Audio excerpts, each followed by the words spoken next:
Chillmaster is back in court again nenyaya yekudhuma munhu kwaakaita.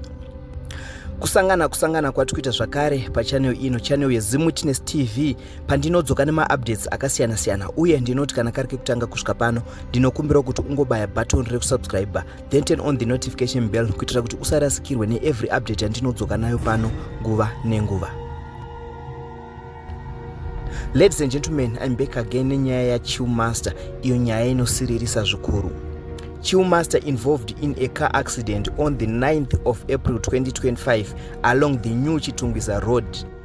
Reports say Chillmaster paakaita tsaona iyi yekudhuma munhu akanga asina driver's license, uye he admitted kuti aimhanya apo mota yake lost control ikarova a pedestrian identified as Caston Charumbira ndokubva afira pasport. Mushure metsaona iyi, Chillmaster was fined $200 in May nemhosva yekuti aidriver asina license ndokupiwa 420 hours dzekuita community service paStone Ridge Primary School. So this judgment iri kunzi iyo haina kufanira, iri kufanira kuitwa review.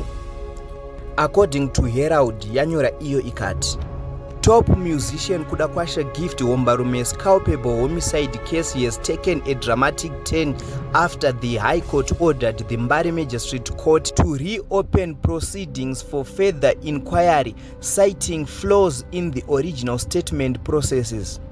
Hombarume, popularly known as Chillmaster in music circles, will return to the Magistrate Court within 30 days for a reassessment of his culpable in a fatal road accident. Herald yaenderera mberi ikanyora kuti the omission was deemed a misdirection warranting intervention. The matter now returns to the Magistrate's Court with instructions to conduct a fresh inquiry. Justice Dube ordered the trial magistrate to examine the degree of negligence, consider prohibiting Hombarume from driving, and reassess the sentence in line with the law.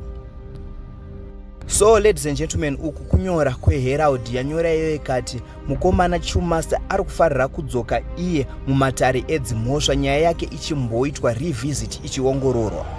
Ladies and gentlemen, ndo nyaya yandanga ndinayo muzuva ranhasi. Ndinokumbira kuti tisangane mucomment section muchimbotudzawo zvamunofunga pamusoro penyaya iyi.